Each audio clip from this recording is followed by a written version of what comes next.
well, it's better to be in a, Friday morning at home than elsewhere, I would think. Yeah. Yes, yeah. Right.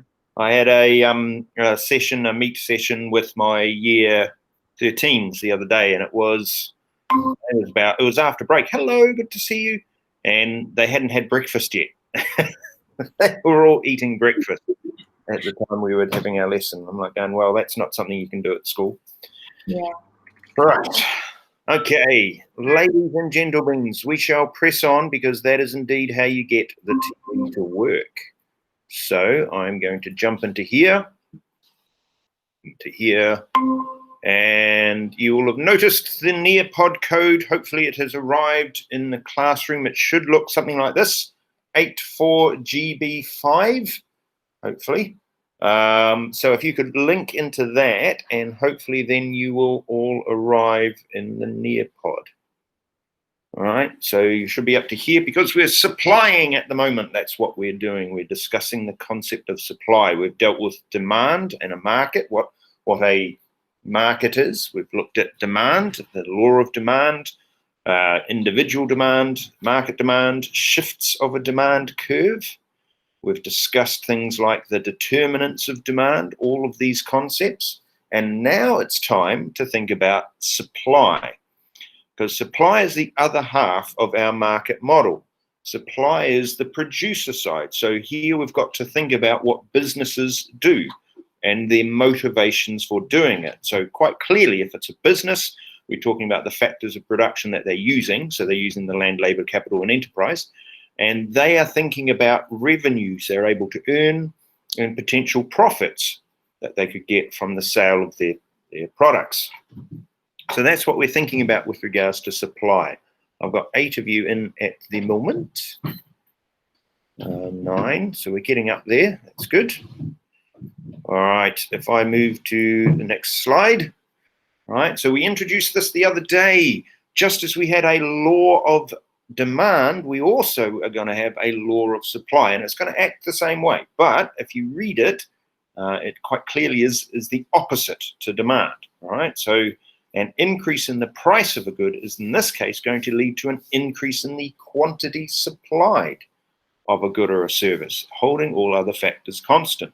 Why do you think, or did we explain the other day, I can't remember now, why do you think a business is likely to supply greater quantities of a good or a service if the price of that good or service increases? Why do you think?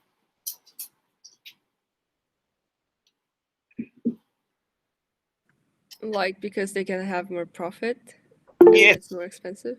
Yes, exactly, right? The idea is about the revenues that they're possibly able to earn, the profits that they can possibly earn from additional sales, yes, of that product. But the idea with the price rising, that gives them an indicator. It's like the traffic lights that you see. The prices are going to act like a traffic light for the producers, and it's going to be green, go, start producing more of this particular good. Good, we've got 11 now, so that's a few of us. All right, and the supply curve in and of itself, there is a supply schedule, just as you would have with demand. And so it's very much the same. You've got price on the left-hand axis, you've got quantity on the right-hand axis. And in this case, because of the law of supply, the way it works, you'll notice that the price here rising and quantity supplied also rising, increasing. All right, and you're going to use the same terminology. You're going to talk about, as we move up the supply curve, you've got an expansion of supply. And if you were to move down the supply curve, you'd have a contraction of supply. And as I said to you the other day, the terminology is a really, it's a crucial part of not necessarily your understanding, but your ability to demonstrate to an examiner how well you know the material. So if you're able, when you're explaining, able to use the terms expansion of supply or contraction of supply in the right context, obviously, then it means that your application of the model is at a higher cognitive level than those who can't, right, use that terminology. So when we assess learners, one of the key things that we do look at is we look at their use of terminology, and is it consistent? Does it go all the way through? Is it appropriate? Are there terms, terminologies that they're missing? All of those sorts of things. Good, we got 12 in now, so we're getting up to the number. And if we move on one more, it's your turn to fill in the blanks.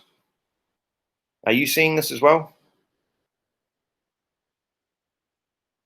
This is appearing on your screen? Yeah. Yes, good. All right, okay, so where you go, fill in the blanks.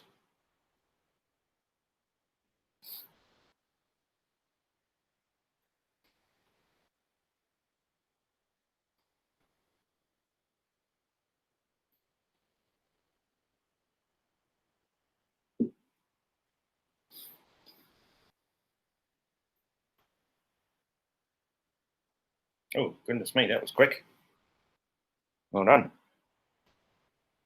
13 in, but only 1, 2, 3, 4, 5, 6 names on my list. Oh, here we go. There they all are. Good. Fish fingers. Yeah? Okay. Yeah. A point of clarification for you. I didn't think I would ever need to spell this particular thing out.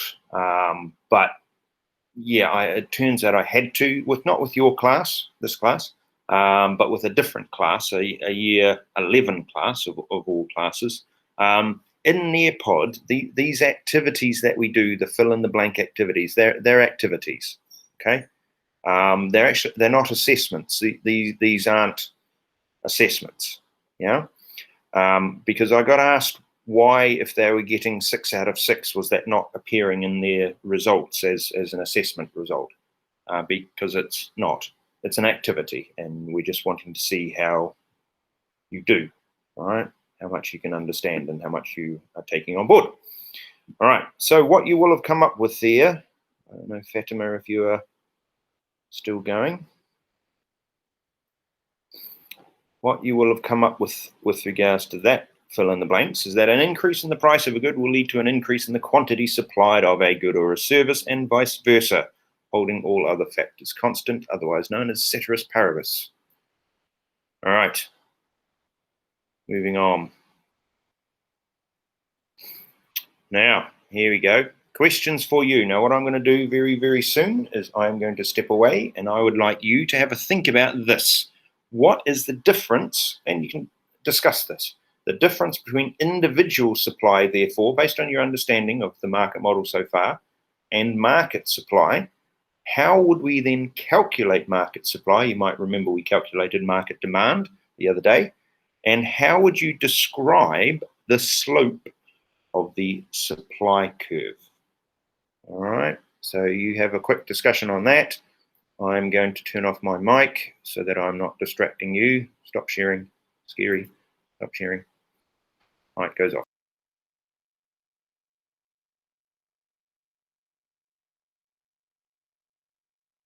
The slope of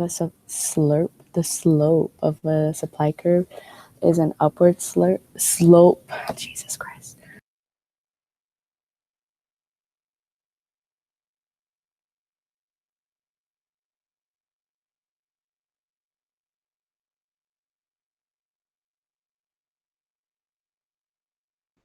How do we calculate market supply? Is it like similar to market demand? Like, I don't know, probably makes sense if it is similar.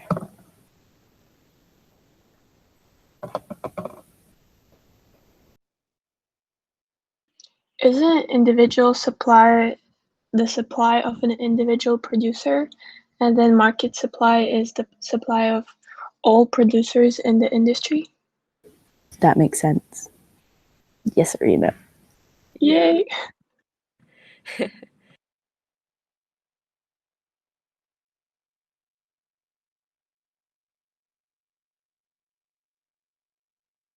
For market supply, if we know that individual supply is one business and market is all businesses, don't we just look at individual supply numbers and then we kind of like add them all together? I think so. Yeah, that makes sense. Gang gang. Well done. Some good thinking there. Fantastic. All right, let's jump back in. All right.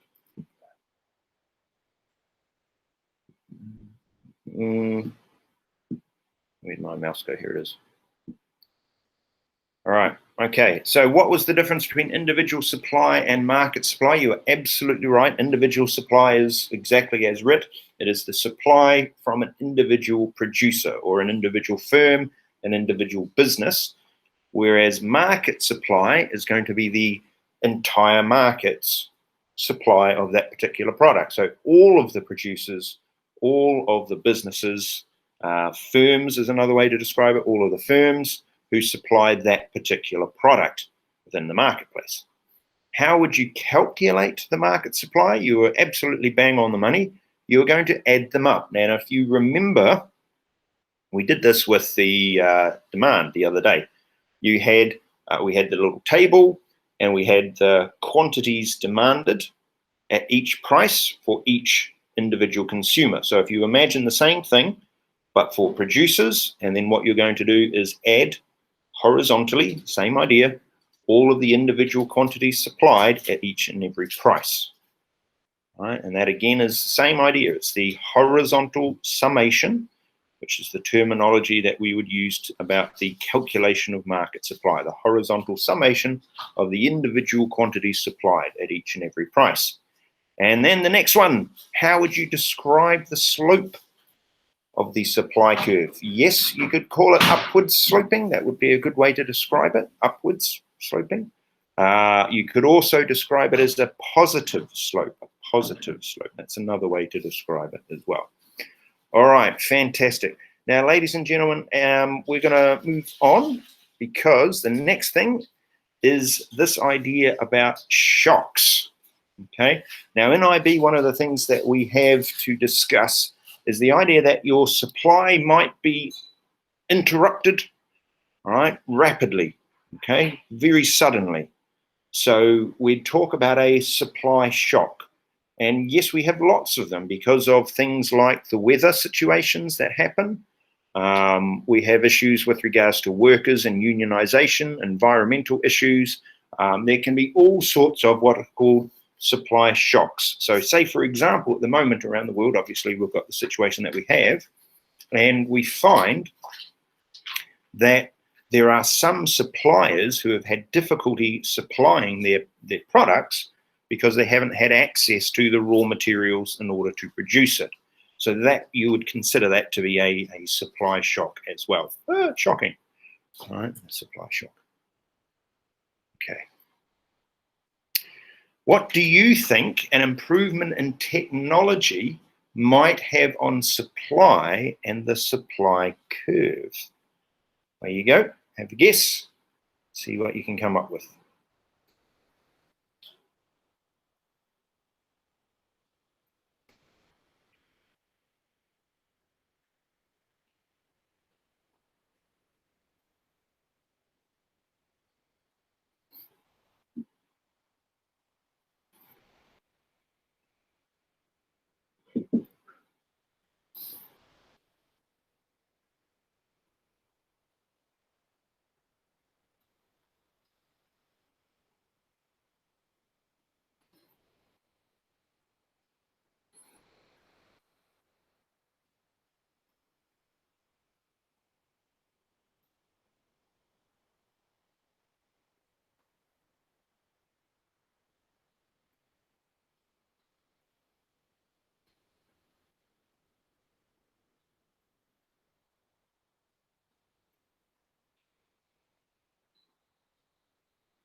Good answers coming through.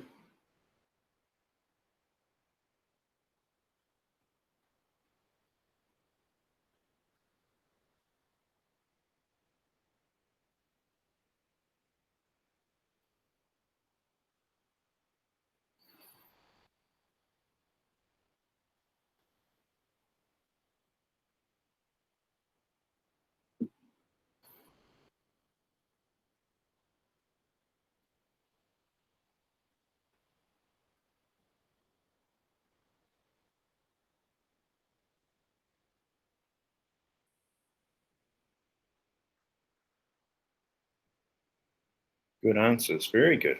You guys are rock stars. Look at that.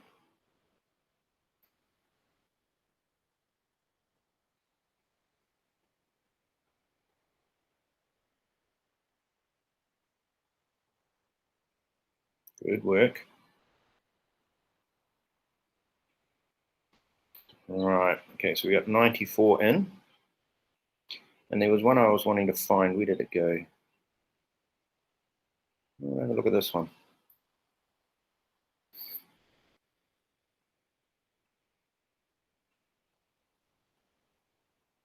All right, if we have a look at this one. Sorry, Jensen. Sorry. If we have a look at this, this is really good. All right. I like the way you have phrased this.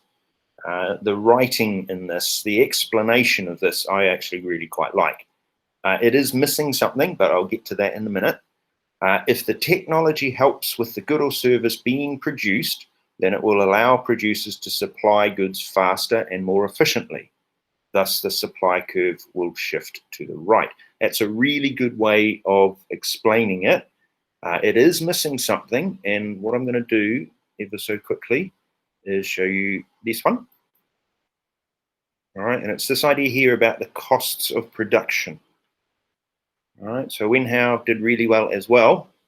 And in his one, he talked about the supply curve moving to the right because the costs of production have decreased, so more goods can be produced, right, at each and every price. That's very good as well. All right. So the big thing that you are discovering is that the major determinant of supply is the costs of production, because that's what it all is. It's about how fast they're able to make it. It's about the resources that they have to produce it. It's about the costs that it is to make this particular product. So it might be that weather has an effect, absolutely.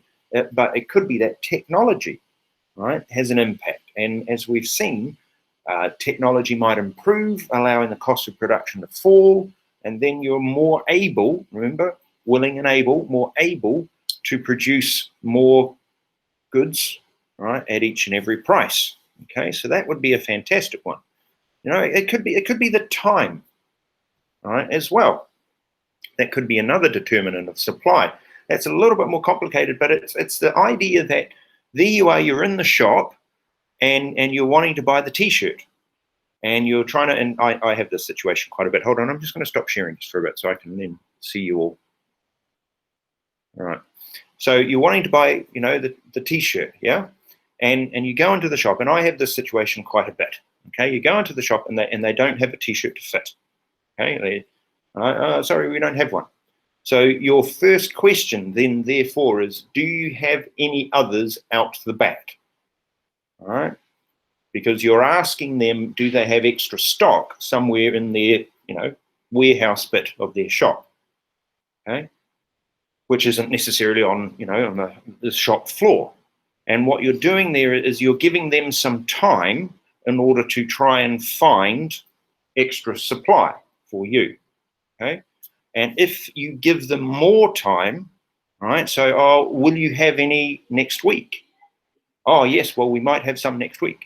We've got a new shipment coming in. Oh, what about next month? Oh, we've got another shipment coming in next month. So the point I'm trying to make here, and hopefully I'm not belaboring the point too much, but the point I'm trying to make here is the longer time you give producers, the more supply they're able to generate. So if you just walk into the shop and say, I want it now, right? Well, whatever they've got at hand is all they're going to be able to give you. But if you give them more time, they, in theory, can increase their quantity that they are able to supply. Yeah? Hopefully that makes sense. So weather, right? That's quite an important one. Technology, that's going to have an impact. We've talked here now about time as well.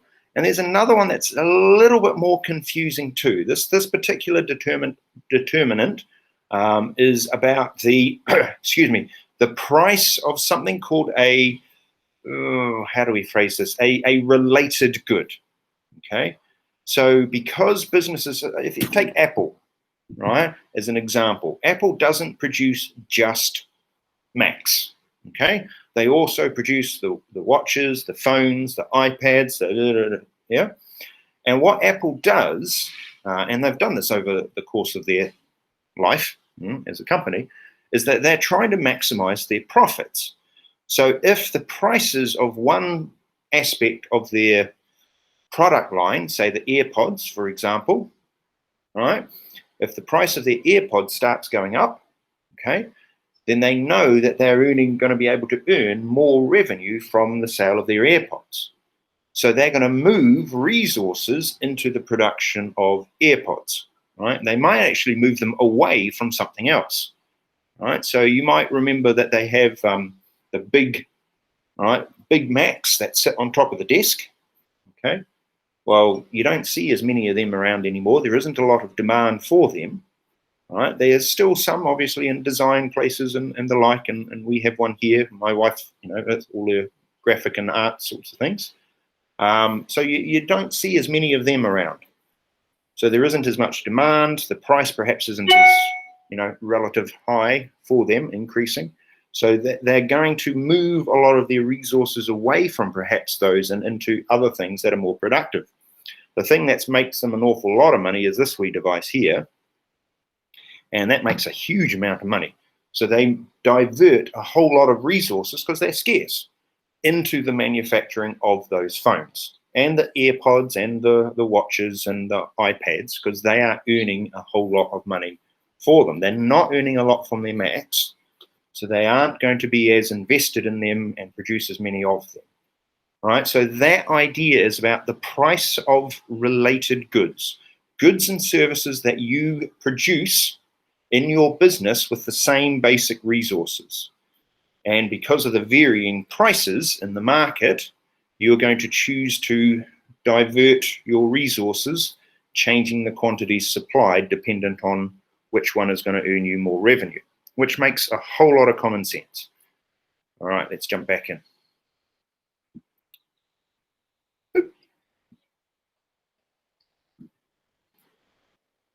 Now, here we go.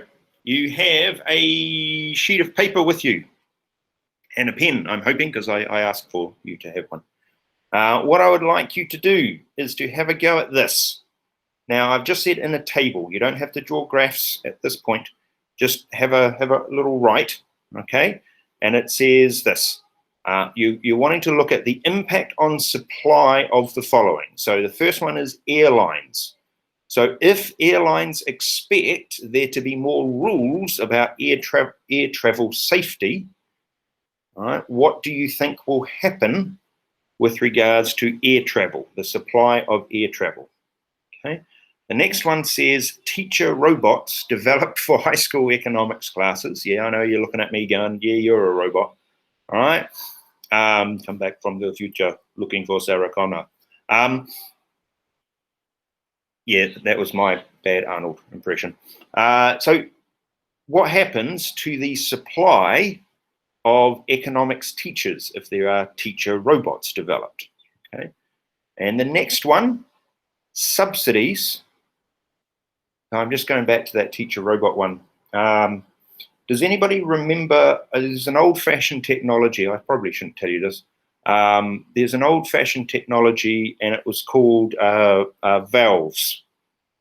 Okay, I'm just going to stop sharing just for a minute. Where are you all? Here. So you're aware in a radio, right? You used to listen to the radio in the old days, right? You used to listen to a radio, and a radio was powered by something called a transistor, right? They used to, the full name for them was transistor radio, and it's a little wee microchip, okay? But I'm a very old man. So before they had these little microchips, these little transistor chips, they used to have a great big bulb-like device called a valve.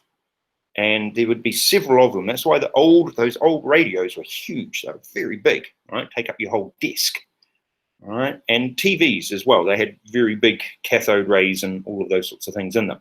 So you'd have these big valve-like devices. They weren't computer chips, right? They were little glass valves with little fork things sticking out the bottom of them. I don't know if you have even any conception of that. But there used to be a lot of them because we used to have a lot of these types of radios around.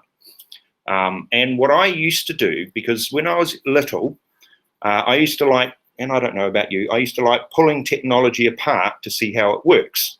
My son actually does that quite a lot, which is actually also quite annoying because he'll just randomly pull things apart and we'll go, ah, right? But one of the things I did pull apart was these transistor radios, and I would get the valves. This is the connection, and I know it's a weird one. I would get the valves, and what I would actually do is I'd sellotape the valves onto my arms and pretend I was a robot. Yeah, I know. Crazy times. I used to eat telephones. You used to eat telephones. Like there's photos of me putting our home phone into my mouth as a baby. Okay. Yeah. All right. Okay. Was it a rotary phone or a cell phone? I don't know what a rotary phone, but it was one of the ones where you have to plug in to the charger and you just leave it in your house. Okay, so more of a landline sort of phone. Yeah. Yeah. Well, that's something. I have photos of me eating plants. I ate sand too. Sand as well. Whoa, I tell you, you and the success kid. Hurrah. All right, so what we need is we need a table, ladies and gentlemen. So in your table, you're going to have 2 columns, just 2, no fancier than that. And in the first column, you're going to write the numbers 1 through to 4. Okay, you can, if you wish, to add extra bits in there. And in the next column, you can also copy this out of the slide, by the way. That's another thing you can do. And then the next column, what I would like you to do is to say how it affects supply. All right, so I'm going to give you a couple of seconds. There's some words there that you might not be as familiar with. This word subsidies. All right, that's a payment made by the government to a producer. Okay, and have a go. I'll give you about 30 seconds starting from now.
All right, okay. Yeah, you don't need to worry too much, spend too long on this. I'm just wanting you to see if you can figure out the impact on supply. So I'm thinking about an increase or a decrease in supply. Those are our 2 shifts, because you've got a supply curve, there's the 0. If it moves away from the 0, it's going to be an increase. If it moves towards the 0, it's going to be a decrease, just as with demand, but obviously supply. All right. So airlines are expecting there to be more rules about air travel safety. Okay, so if we're expecting more rules about air travel safety, then we're probably thinking that there might be more expensive air travel. They've got all these additional rules. Okay, and therefore there might actually be less air travel, potentially less flights on offer, so less supply. That's a possibility. Okay. The next one about robots. Okay, if there are more robots, right, developed, then you would possibly expect there to be less supply of high school economics teachers, right? Or less supply of high school economics classes. But Mr. David, what if the robots are too expensive That's a very and the school can't afford it, so they'll still have normal teachers, right? yeah, I would assume so, yes. But how do we know when we put it in a situation like that, if it's too Yeah. expensive or not? That's a very good question. Unfortunately, these situations are a little bit vague. You would hope that the ones you will get will have more detail, right? These are just ones that I've just randomly grabbed out of a textbook. And they're not actually particularly brilliant, to be perfectly honest. The one I'm really keen on you being able to answer, excuse me, is the one that's number 3. And it is subsidies for sugar producers being removed. So if a subsidy is a payment made to sugar producers by the government, and now that subsidy has been removed, what do we think will have happened? Supply will decrease Yeah, well done. Why? because since subsidies are removed, it's more expensive to produce a product.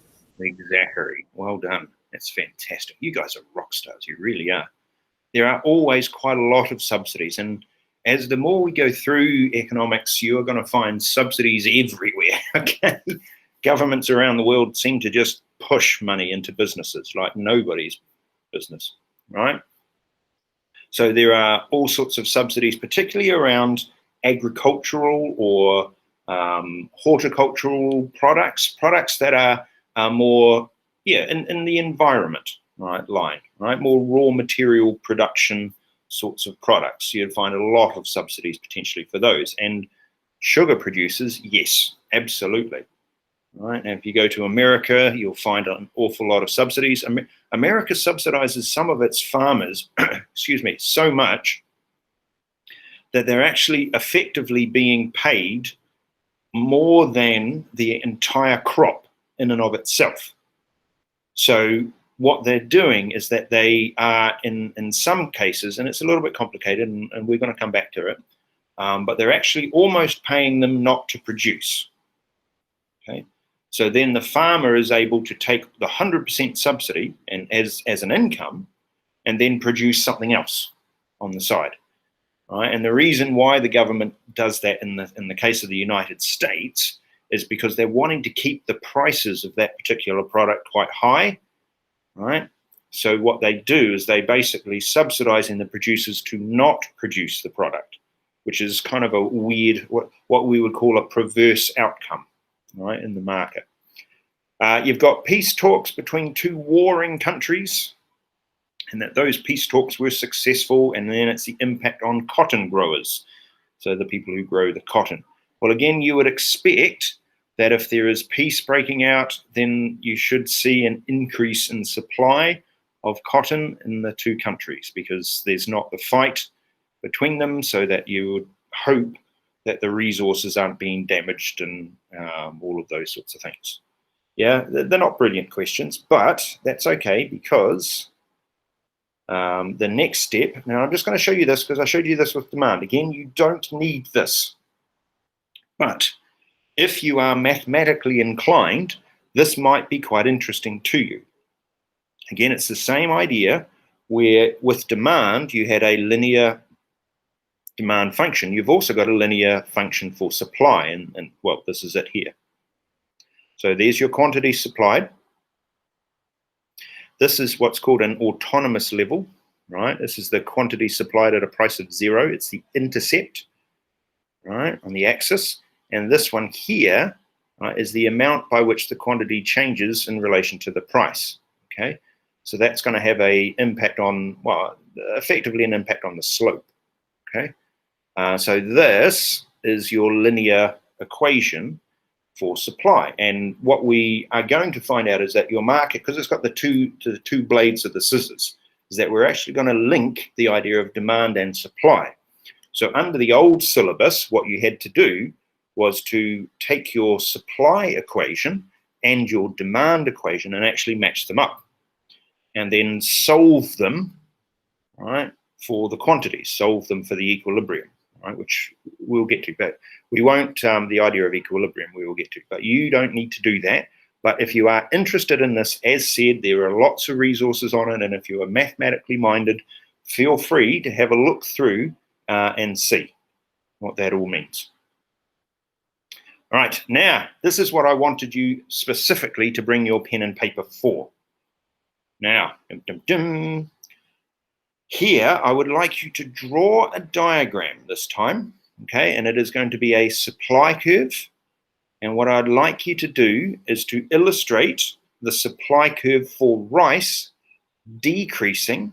And then underneath that diagram, I would like you, don't worry about the marks. That was, I'll tell you, yeah. The marks were there because this is an actual old exam question. That's why the marks were there. Right? I'm not expecting you to get to a 10-mark answer at this. I'm just wanting you to be able to draw supply curve and draw it decreasing for rice, and have a few bullet points perhaps underneath that diagram explaining why the supply of rice might decrease. Okay. Now, once you've done that, see what I'm going to do, I'm going to stop sharing. Once you've done that, what I'd like you then to do, okay, is to actually send me a message to say that you're done that bit. And then what I'd like you to do, and increasingly painful, I know, is to actually take a photo of that, chuck it into an email it to me so I can see that you know how to do that. Okay? All right, so I'm going to give you a couple of minutes. I'm going to turn off my mic. Ready, set, go.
Okay, just one more minute.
So we need to take a photo of this, right?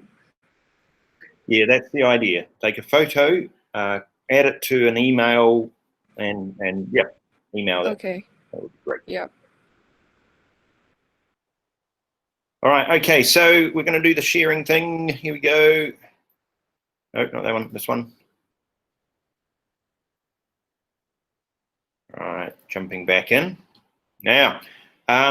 So yeah. So the idea was that you write that up, put it into a photo, and attach the photo to an email, and email me that so I can see what you think with regards to why the supply of rice might decrease. Now, as said, this is actually an old exam question. Now, it's obviously from the old syllabus, and you can see that they were wanting 10 marks for this particular question. So if we were to do 1.2 minutes per mark, then yeah, you've got quite a bit of time to actually answer this one, and it's only about supply. The big part of what they're doing here is they're wanting you to explain, right? So the actual diagram in and of itself, you're not going to get a whole lot of marks from necessarily, but the explanation is what would, in the old days at any rate, give you the marks. And again, that's similar to now, because it's now about the writing, your explanation, and how you phrase your answers, including the relevant terminology, etc. Now, ladies and gentlemen, we have done it. We are now at the market equilibrium. We have got the two sides of the scissors. See, look, there's the scissors. All right. And they are having an equilibrium. Apologize for the way I awkwardly say equilibrium. Right. If you look at the word equilibrium very quickly, what word do you see inside it? Go. Equal. Equal. Well done. Yes, indeed. Equal. So here, there's our demand curve, downward sloping, our supply curve, upward sloping, and lo and behold, they actually meet. So at that point, right, whatever price and whatever equilibrium quantity that will be, supply equals demand. Not only that, because it's one individual point on the curve, the quantity demanded will also equal the quantity supplied at that point. All right. Now, one of the things I say here is that this is where balance has been achieved. All right. So if you've ever looked up online, and you can ask Dr. Google what equilibrium actually means. All right. And equilibrium is about a state of being in balance. All right. And here's what we say here: equilibrium, a state in which economic forces are balanced. So we've talked about demand, we've talked about supply, we've talked about all of the determinants of demand and the determinants of supply and all the influences on demand and supply. And yet at an equilibrium, everything is balanced. Like some kind of weird sort of yoga thing where you're sitting on the mat being all in balance, yeah? All of the forces of that situation, the market forces of supply and demand are in balance. All right, thank you for sending me the emails. So this is probably the only time in all of your economic career that you're ever going to be able to say, with hand on heart, may the market forces be with you. Star Warsy joke. I'm laughing, sir. You just can't hear it. Okay. All right. Now, so that's what we're looking for now. We're now looking for a situation of equilibrium where there is balance. And this is actually going to be now the model that we're going to use pretty much going forward for the rest of the entire course. We're going to see this model, okay? We're going to see where the equilibriums are. We're going to see the changes to equilibriums that occur, and we're going to discuss why they occur, all of those sorts of ideas, okay? So how much time have we got? Not a lot. Okay, we'll keep going. So that's an equilibrium. So the next thing, you can probably guess what I'm going to ask you to do. What is an equilibrium? Go.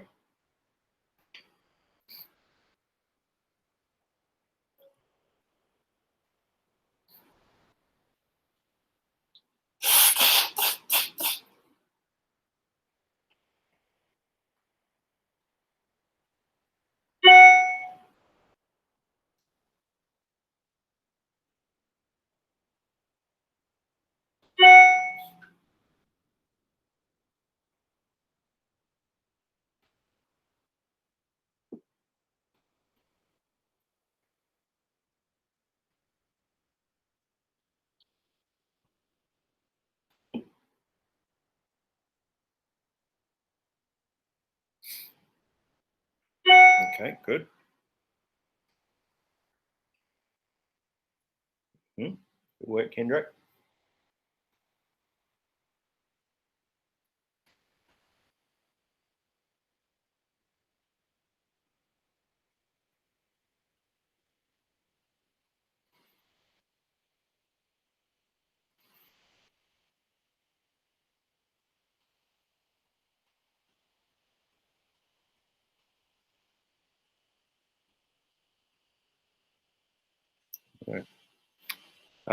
In this weird world that we now live in, quite crazy economic things obviously going on, and quite crazy non-economic things going on.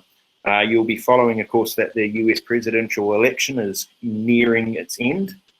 You'll be following that there is their last debate today, so that will be quite interesting because they're going to be muting the mics, which I think will be quite an interesting thing to see. That's interesting.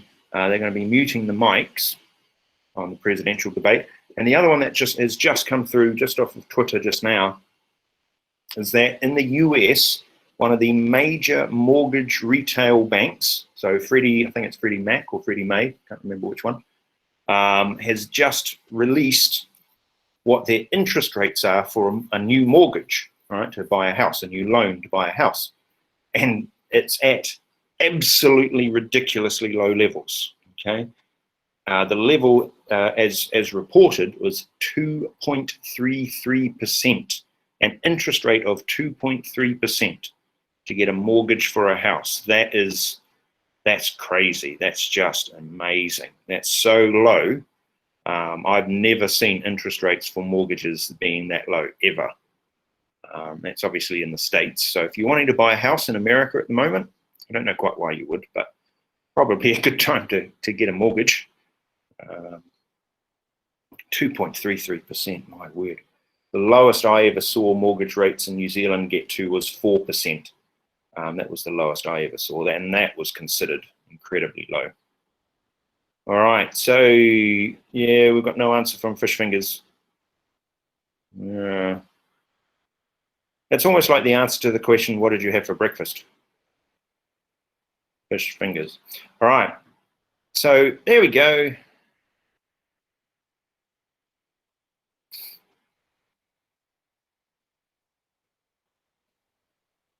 Okay, that's good. Yes. And Max. That's good.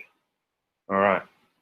So you're getting this idea that equilibrium is something that we want. Now, the thing to understand is that this is going to be quite an interesting process. All right. So first step is this. How do we actually get an equilibrium?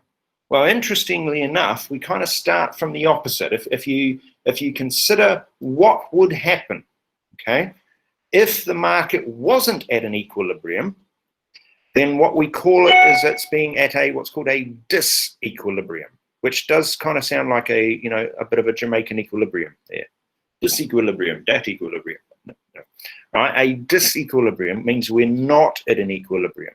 So if we were, say, pricing down here in the market, and we go along to here, here's what we see, right? This point here is how much quantity producers are prepared to supply, that point there. All right. Then if we scroll across even further over to here, this point here is the quantity that consumers are prepared to demand at that price, because that's the market price there. But this quantity here is what producers are prepared to supply at that price. And because it's a reduced price, consumers always looking for a bargain, they're going to demand that quantity. So what we see here, the forces aren't balanced. The quantity demanded is actually in excess of the quantity supplied. Now, wow, what are we going to do? This means that there's a particular situation occurring in this marketplace, and it begins with the letter S. And if you can see the slide, then you can probably figure out what the word is I'm wanting you to say. What's the word? Which kind of sounds hip-hoppy when I say it like that. Hey, bro, what's the word? Surplus. Close. Shortage. Shortage. Well done. Absolutely. Right. We've got a situation here where the quantity demanded is greater than the quantity supplied. So there is more being demanded than there has been supplied. This is a market in shortage. Now, here's the weird thing about a market. If you leave it alone, so if there's no government involvement, nobody is telling it to do anything, it's actually going to fix itself, which is spooky. Right? Remember Adam Smith writing this in 1776. Right? He's writing about all of this. He's not using, believe it or not, he's actually not using any models that look like that. He's actually just writing it in text form, explaining how this happens. And what he says is this. It's kind of like if you turn the water on in the bath or turn the water on in the sink. Where does the water go? Down the drain. It goes down the drain. Yeah. And it will always do that. It's not that you turn on the tap and the water suddenly floats into space. It always goes down the drain. So this is what we're saying here with this. If you imagine a little tap here and a little tap here, you turn on the taps and the water flows. I know it's going upwards, but that's because we're in Australia. All right? The water flows down the drain. We're not in Australia. It's my joke about being at the other side of the world. Okay? All right? So therefore it's upside down. Okay. All right? So we turn the taps on and the water flows down the drain, and the market actually self-corrects. Right? So what happens is you, the consumer, just like at an auction, right? There's very few products available. You want it, so you start bidding up the price. Well, I'm prepared to pay this much. I'm prepared to pay this much. Right? And as you do that, fewer and fewer consumers in the market wish to consume. And as that happens and the price starts to increase, then the incentive increases for producers to supply greater quantities. And over time, if you give it enough time, then the market will eventually reach an equilibrium all by itself. Spooky. In Adam Smith's book, he talked about this happening as if by an invisible hand, right? Using lots of sort of pseudo-religious imagery with that. But we are talking about Shakespearean sort of language. We are talking about the 1700s, where only a few people could actually read, right?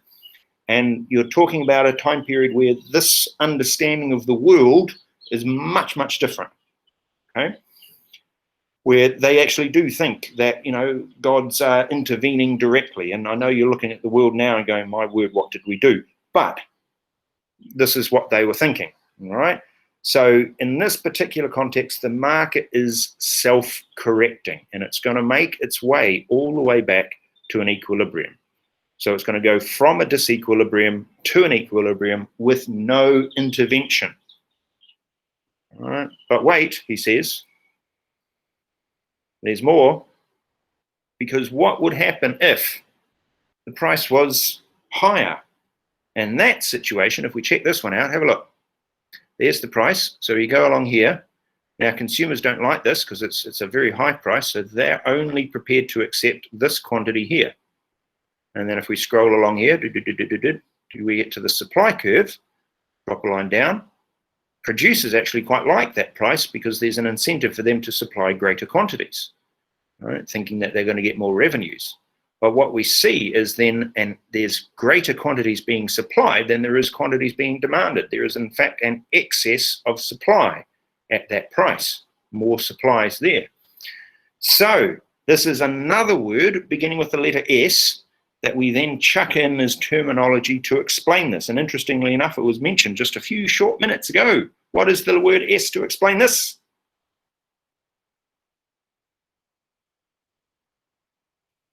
Surplus. Surplus. Fantastic. Well done. Remember, using the language, using the terminology is quite important. So here we've got a surplus. We've got too many of these products being produced and not enough demand for them.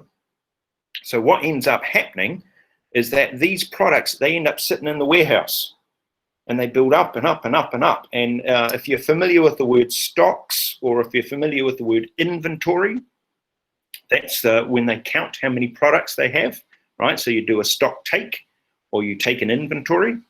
By the way, stock take doesn't mean you're stealing it, right? You're counting it. And I've done so many of those. Honestly, I could tell you stories. Now, the numbers in the warehouse just keep rising and rising. So they say, well, we just can't have this situation. So we're going to decrease the quantities that we are producing, which is, of course, going to cause them to want to decrease the price. And as they decrease the price, consumers are going to say, oh, I'm going to get a bargain by buying increased quantities. So they increase the quantities, and eventually the market becomes an equilibrium again. So if the market is left to itself, it's actually going to find its way all the way back to an equilibrium. So here again, you've got the taps turned on here, the taps turned on here. Thank you for your email, Sharaf. And the water immediately flows down the drain. That's what ends up happening. All right, now I'm going to stop the sharing and jump back to here. Now, ladies and gentle beans.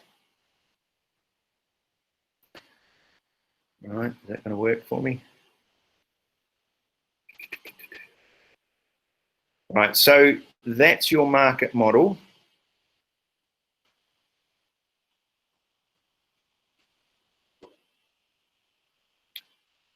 All right, and it should all be in there somewhere. Yeah, there you are. Okay. All right, that's the introduction now to the full market model with demand and supply. Where we're going with this? Well, lots of places, okay? We need to be able to show and to illustrate shifts of demand, what happens in the market. Shifts of supply, what happens in the market. Then we're going to go back and look at those curves again, because there's something quite interesting and quirky about curves, all right? We're also going to start talking about one of our major themes, another one of our major themes. This one is the theme of efficiency, right? Efficiency. And when that comes in, we're going to need to do a little bit of maths. Don't panic, it's not bad maths, right? We're also going to need to do some coloring in, all right? So we're going to need to have pens and paper and maybe some colors. That's kind of cool. Now, what we don't know, and bye, Nisa. What we don't know is when we will actually be all back in together in school. We're going to assume that we will be back in school at some point. But given the way the numbers are at the moment, the school is discussing and preparing for us not to be going back next week. that it might be another week or even 2 before we're actually back in at school, based on the numbers that we're seeing. We have had no official confirmation. It's just that we need to prepare for that. So please don't panic, okay? Everything's okay, all right? But you do need to mentally think that you might be doing this distance learning, obviously other than the distance learners, you might be doing this distance learning thing for another couple of weeks. There is the potential for that, okay? So keep that in mind. And keep doing what you're doing and asking questions and sending things through emails and all of those sorts of things. That's all really, really good stuff. Now, so if that's the case, then they're also discussing and preparing for how to deliver your pathway exam. And the suggestion at this point is that it could become a digital exam. Yeah, I know, right? And there's a software that they're going to possibly use with regards to it that will lock your computer, kind of like Nearpod, but a bit more sophisticated, and that will prevent any cheating, not that there would be. And then you will then answer, well, as best as it can, you will then answer the questions online and send it through. I guess it will be timed as well, so that it cuts off at a certain time. And those of you who are in different countries, you'll need to factor that in, right, with regards to the time management. And if there are any issues, then please do get in touch with the school about that, right? Because what they're planning at this point, nothing confirmed, nothing said yet, is that it will be during your lesson time. All right, so the same time we would have lessons, say like today, that would be the time that we would have the exam. Then when we'd finish the exam, that would finish the lesson, and then you'd have time off after that, obviously until your next exam. That was how it would work. So you would have effectively one lesson a week instead of the 3, and that one lesson would be the exam. That's what they're looking at this stage, okay? I'm assuming that's what will actually happen. I think based on the numbers, I mean, we're seeing about 800 or so cases a day at the moment. So yeah, I honestly do. I think also that we may not be back for a couple of weeks, which is a bit of a shame, but that's how it is. So we're going to keep going, right? But we will also have to take into account that pathway time, all right? And then that will happen. I will mark that, you know, and then we will need to do some sort of feedbacky process with regards to that. Now, otherwise, please do be doing revision, okay? And when I say revision, you've got the pathway exams to be preparing for. Please do be doing that. You also have these new concepts and ideas that you can be reviewing, all right? I don't want to start pushing more work to you because you've already got these 2 big things that you should be doing all the time, preparing for pathways and doing revision on the new concepts and materials that you're covering. Again, dependent on when the pathway exam actually falls, I need to spend some time with you about IAs, because that's going to come around quite quickly now. I'm going to need to do a session explaining what the IAs are. I've got a website all ready to go with stuff in it, right, that I will push to you, but you don't need it now. I don't want to overload you. And then you will I will go through what the IA process is, how you do it. There'll be some time within that. It'll be a lesson time for you to do some work on that. And then I'll give you some feedback on the work that you're doing on that. And then you will be doing that independently, right, to create a draft for your IA, or commentary 1 at any rate. But that won't be for a couple of weeks, dependent on, as I say, when the pathway exam actually falls, right? We will also need to have some time after the pathway exams to actually go through your pathway exams, all right? And it might be that it's digital, in which case I flick back to you through email, the feedback, and then we might have some face-to-face meet conversations if we need to, all right? But that might be the easiest way to do that. If we're back in class, I tend to do a sit down and do a one-on-one conversation with you about your exams. All right. Now, I don't have any more information other than that. What I would like to do is to finish the meet now, so you've got a brain break before your next class. Do email me the supply curve if you haven't already. Do some revision and prep work for your pathway exam. Otherwise, as we say in the land of my birth, hei kone rā, which means goodbye for now. Bye, sir. Thank you. Thank you. Bye. Bye. Have a nice weekend. Thank you. You too.